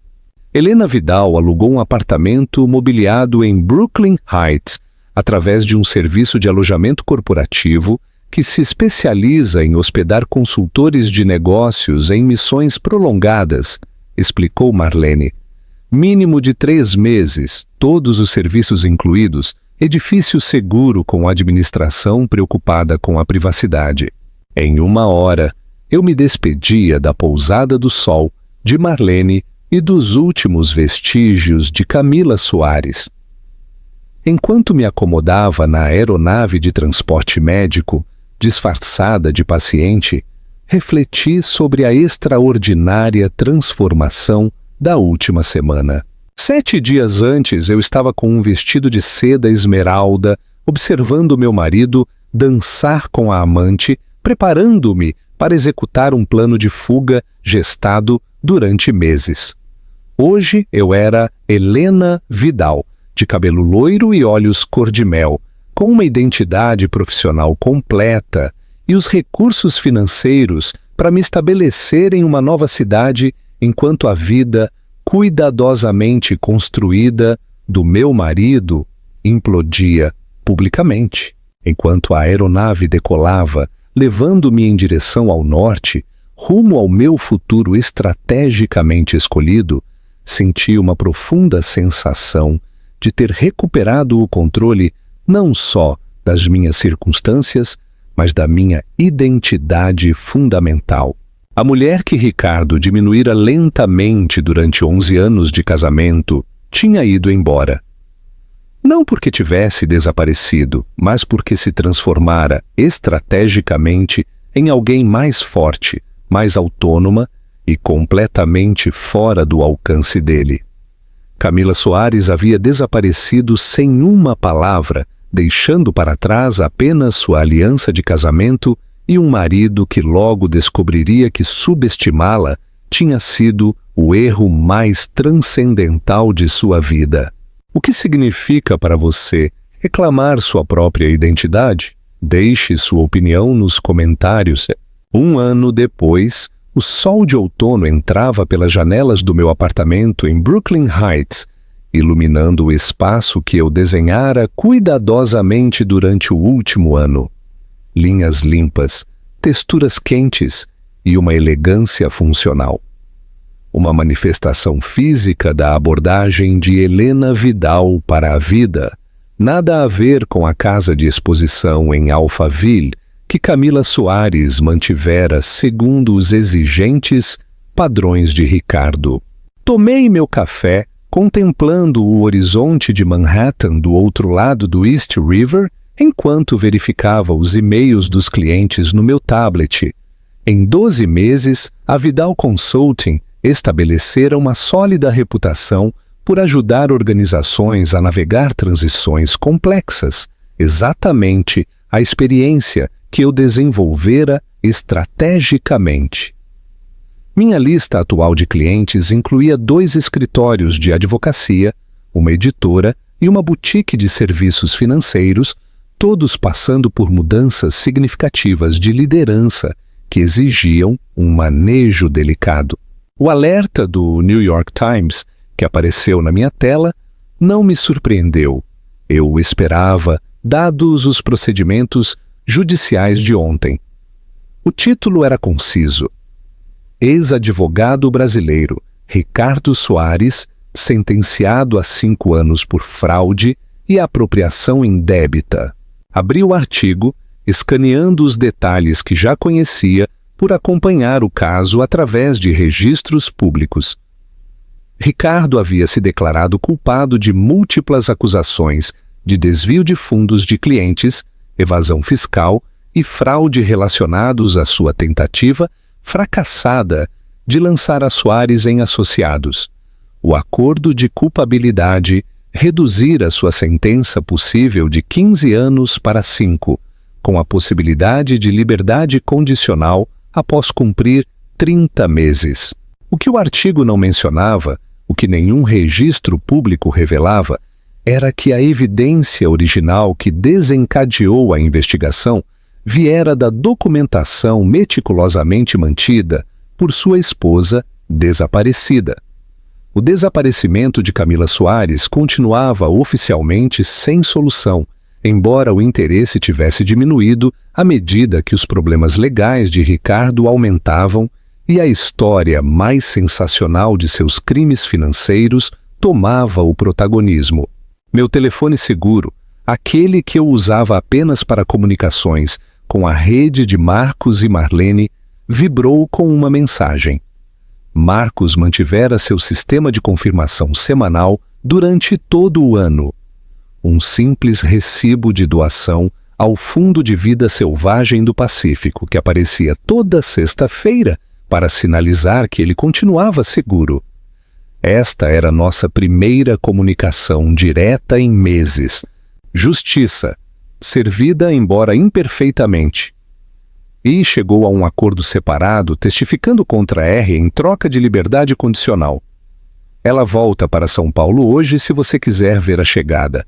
Terminal 4 do JFK, 15h30. Deixei meu café, considerando o convite.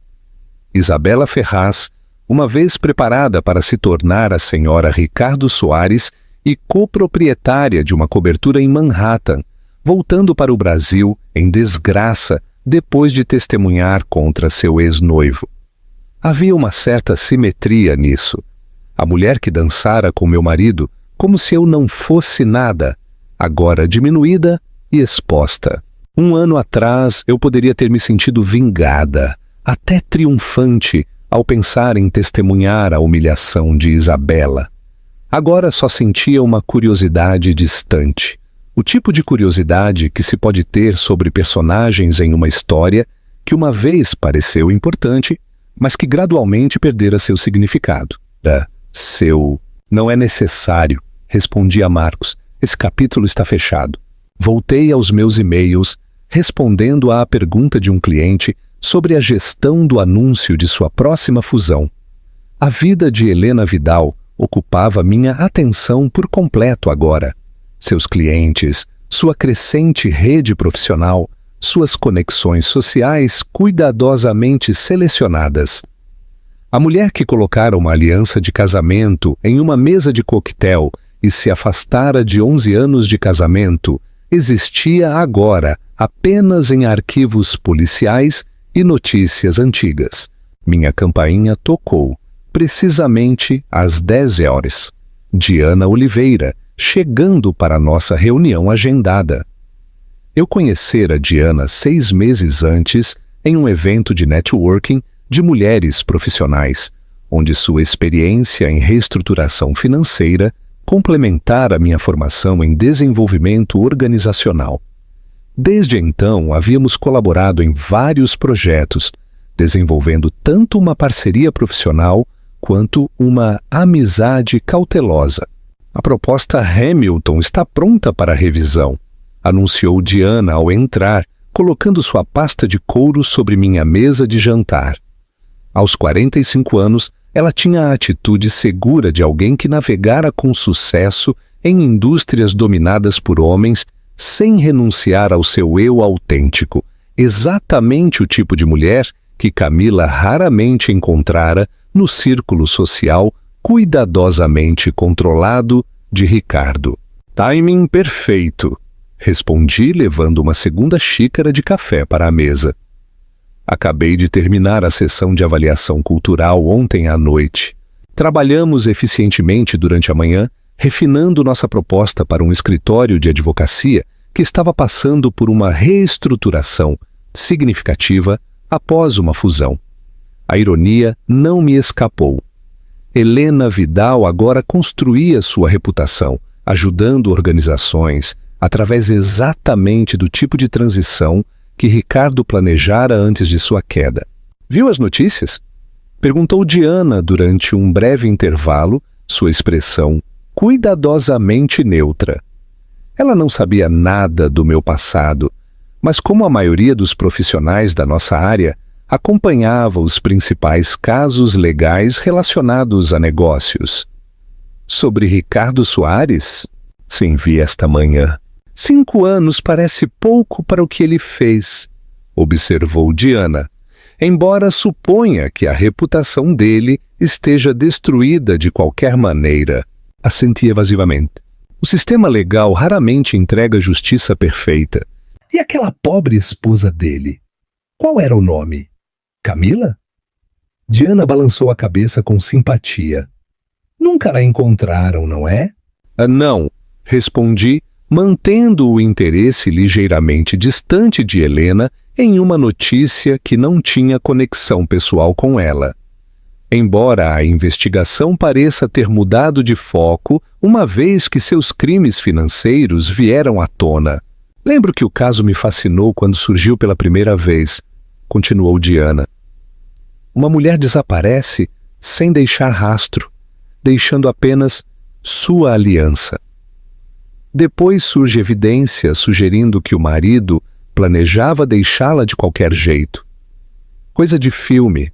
A vida costuma ser mais estranha que a ficção, ofereci, dirigindo a conversa de volta à nossa proposta. Depois que Diana foi embora, senti-me atraída pelo laptop seguro que mantinha no meu escritório em casa, aquele que usava exclusivamente para monitorar assuntos relacionados à minha vida anterior.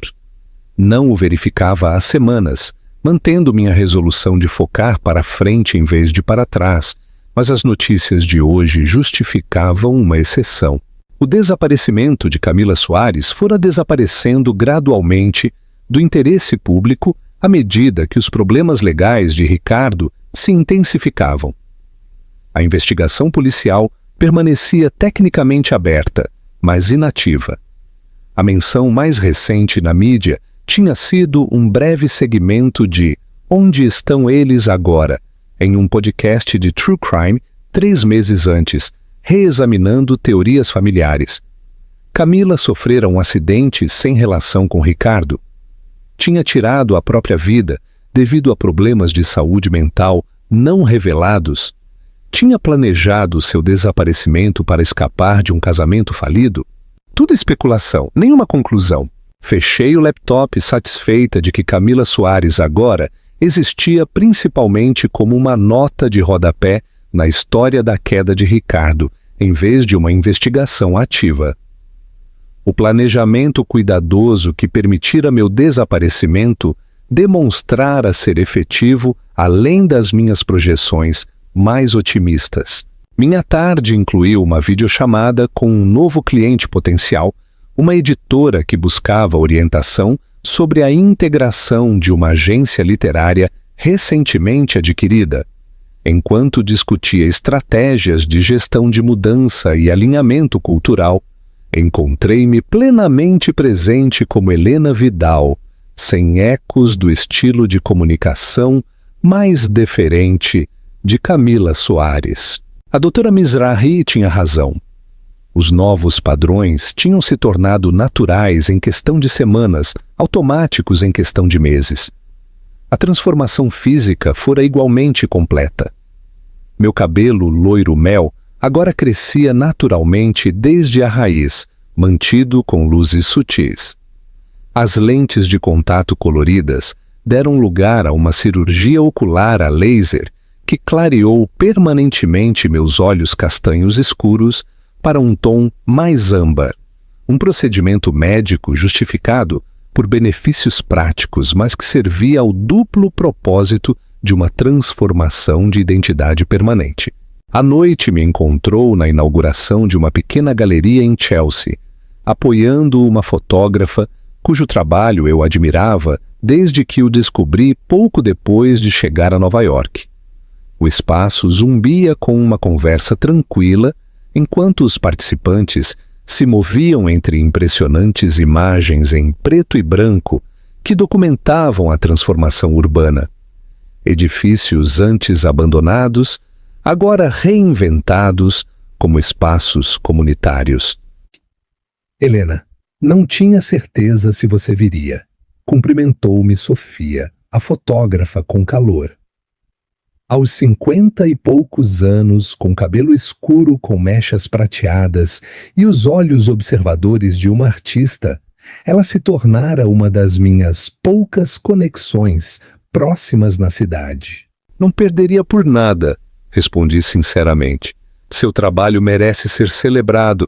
Enquanto circulava pela galeria, engajando no tipo de conversas autênticas que Helena cultivava naturalmente, vislumbrei meu reflexo na janela que dava para a rua. A mulher que me olhava de volta não se parecia em nada com a esposa de advogado, cuidadosamente arrumada que uma vez se movera pelas galas beneficentes de São Paulo com elegância estudada. Esta mulher, com sua confiança relaxada, seu sorriso genuíno e sua elegância natural, era completamente dona de si. A porta da galeria se abriu, deixando entrar um recém-chegado que chamou minha atenção imediatamente, não porque o reconhecesse, mas por sua surpreendente semelhança com Ricardo. O mesmo porte alto e cabelo grisalho distinto. Atitude segura similar. Por um momento desorientador, minha nova realidade cuidadosamente construída pareceu balançar. Então ele se virou completamente para a sala e a semelhança se dissolveu. Seus traços eram completamente diferentes, sua expressão aberta e engajada em vez de calculadora. Apenas um homem aleatório assistindo a uma inauguração de arte, notável apenas por uma semelhança superficial com alguém do meu passado. Você está bem? Perguntou Sofia, notando minha quietude momentânea. Perfeita, assegurei, a breve desorientação já desaparecendo. Só admirando como a luz brinca na sua série do Porto. Mais tarde, naquela noite, enquanto caminhava para casa pelo calçadão do Brooklyn, parei para contemplar o horizonte iluminado de Manhattan. Em algum lugar no Brasil, Ricardo Soares começava sua primeira noite de encarceramento. Em algum lugar de São Paulo, Isabela Ferraz provavelmente enfrentava os escombros de planos que uma vez pareceram seguros. E aqui estava eu, a um continente de distância, construindo uma vida que me pertencia por completo. Meu telefone seguro vibrou com outra mensagem de Marcos. A casa de R em Alphaville foi vendida em leilão hoje. Último vínculo rompido. Você é oficial e completamente livre. A mensagem destacava uma verdade que eu já havia internalizado.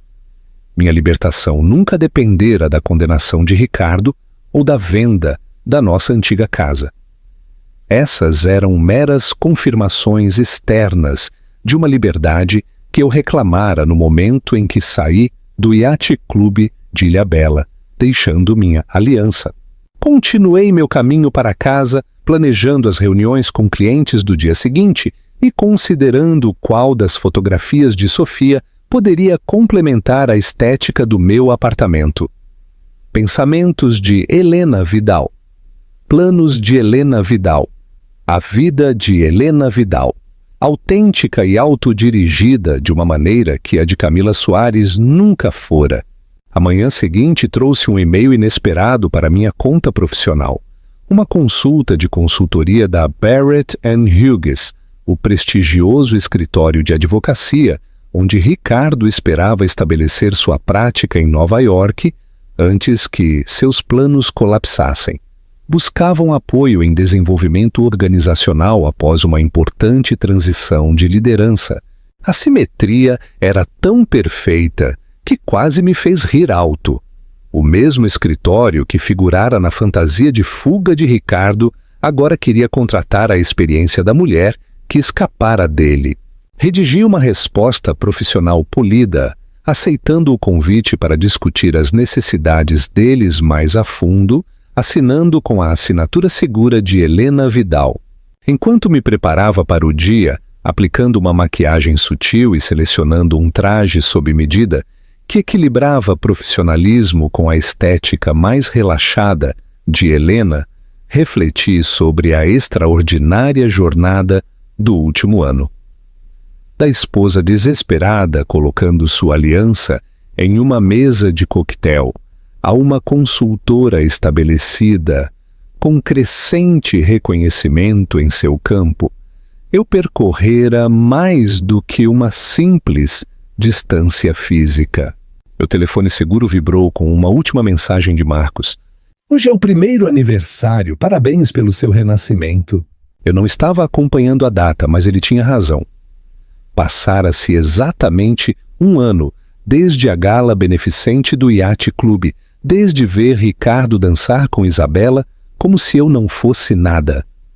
Desde executar o plano de fuga que transformara não só minhas circunstâncias, mas meu senso fundamental de mim mesma. Enviei uma resposta simples. Não é um renascimento, é uma revelação. Porque essa era a verdade no centro da minha jornada. Helena Vidal não era uma identidade fabricada que eu criara para escapar de Ricardo Soares. Ela era a mulher que sempre existira sob a fachada cuidadosamente mantida de Camila. O eu autêntico que eu entregara gradualmente durante 11 anos de casamento a um homem que valorizava a aparência sobre a substância, o controle sobre o companheirismo. Ao desaparecer, paradoxalmente, me tornara mais visível para mim mesma do que estivera em anos. Ao sumir sem dizer uma palavra, encontrara minha verdadeira voz. Ao me afastar de um homem que dançava com outra mulher como se eu não fosse nada, descobrira que eu era tudo o que precisava ser. Enquanto saía para a fresca manhã de outono, Helena Vidal avançava com passos decididos, deixando o fantasma de Camila Soares exatamente onde pertencia. No passado, junto com a aliança naquela mesa de coquetel e o marido que nunca vira de verdade a mulher com quem se casara. Às vezes, refleti enquanto me unia à corrente de nova-iorquinos que se dirigiam aos seus propósitos diários. A declaração mais poderosa não é o que você diz quando vai embora. É que você deixa tudo para trás. Se esta história te comoveu, certifique-se de curtir este vídeo e compartilhá-lo com seus amigos. E se quiser mais histórias emocionantes, não esqueça de se inscrever no nosso canal e ativar o sininho de notificações para não perder nenhum conteúdo novo.